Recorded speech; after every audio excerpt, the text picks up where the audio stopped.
Assalamu alaikum wa rahmatullahi wa barakatuh. Welcome back to online classes of Iqra Wafaz Boys College, our project of Iqra Education System. My dear brothers, in the last two video lectures, we have already covered introduction to the passage, introduction to the author, and keywords and their meanings of chapter number 2, Reflections on the Reawakening East, written by Burton and Russell.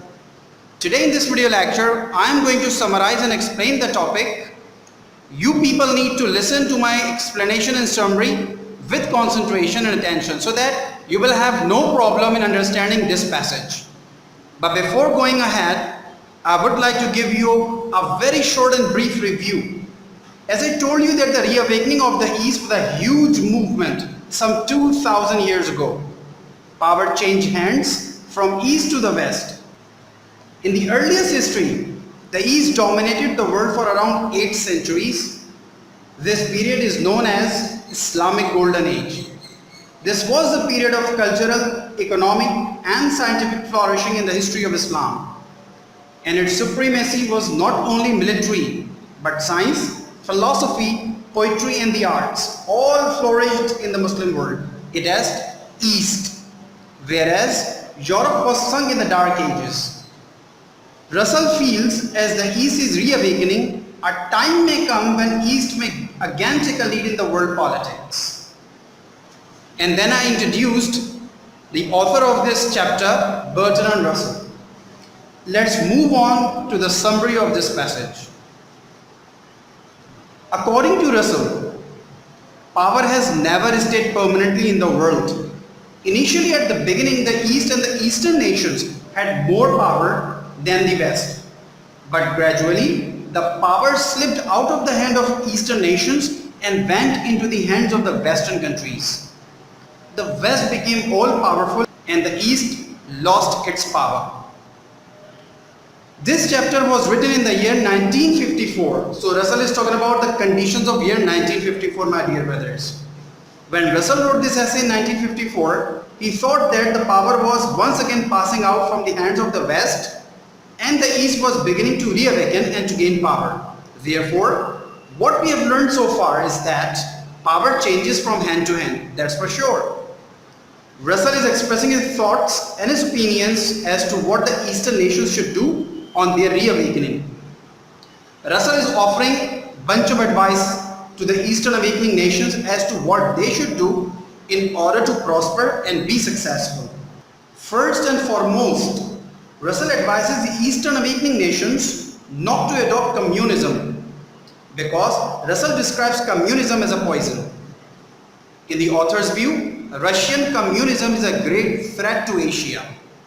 Communism is the most dangerous form of imperialism. The next advice that he gave them is to adopt industrialization and mechanization because according to Russell, any country that does not accept industrialization will lag behind. In order to face this danger, the writer thinks that Asia should be industrialized. In his opinion, industrialization is a source of power and therefore it is necessary for progress.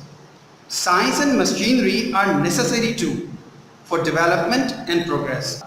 But the writer advises Asia to use science for peaceful purposes and not to make weapons of war. And he further advises the Eastern countries to stay away from war and to struggle for peace. The next advice is not to follow the West blindly, but to take from the West what is good and to leave out what is bad. After that, Russell goes on to declare that Asia has some excellent and major civilizations. The thing that can save Asia from communism is its own traditional culture. Asia should take pains to preserve their own culture. According to Russell, there are 3 clear civilizations in Asia. Number 1, that of Islam. Number 2, that of Hindus. And number 3, that of China. Each is very rich in its culture. They should maintain their culture. There should be no attempt of cultural uniformity. These civilizations should never be mixed with each other. Furthermore, Another excellent advice that Russell gave was, it is definitely agreed that we can't progress without mechanization.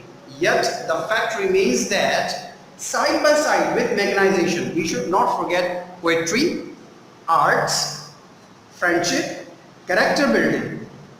All these come side by side. We must see to it that on one hand, we progress in science, and on the other hand, we build our moral values.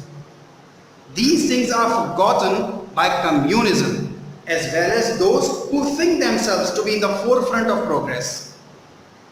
Last but not the least, Russell concludes with the optimistic thought that the Eastern and Asian nations shall contribute to the betterment and the progress of the world and will not imitate the mistakes of the West.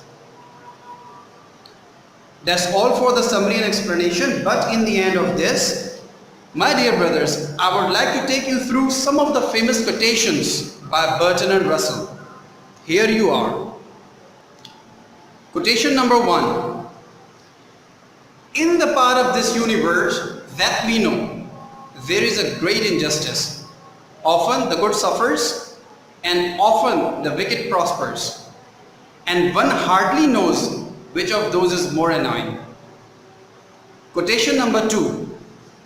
It is a waste of energy to be angry with a man who behaves badly, just as it is to be angry with a car that won't start. Quotation number 3. A good life, as I conceive it, is a happy life. I do not mean that if you are good, you will be happy.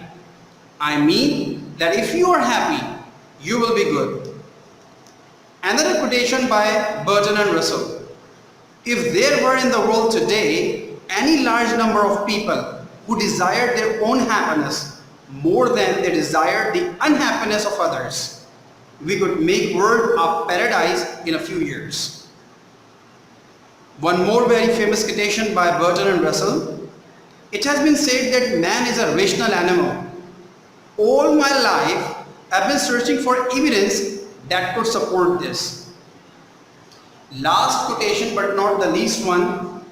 I also love this quotation too much, and I would like to end my lecture today with this last quotation of Bertrand Russell.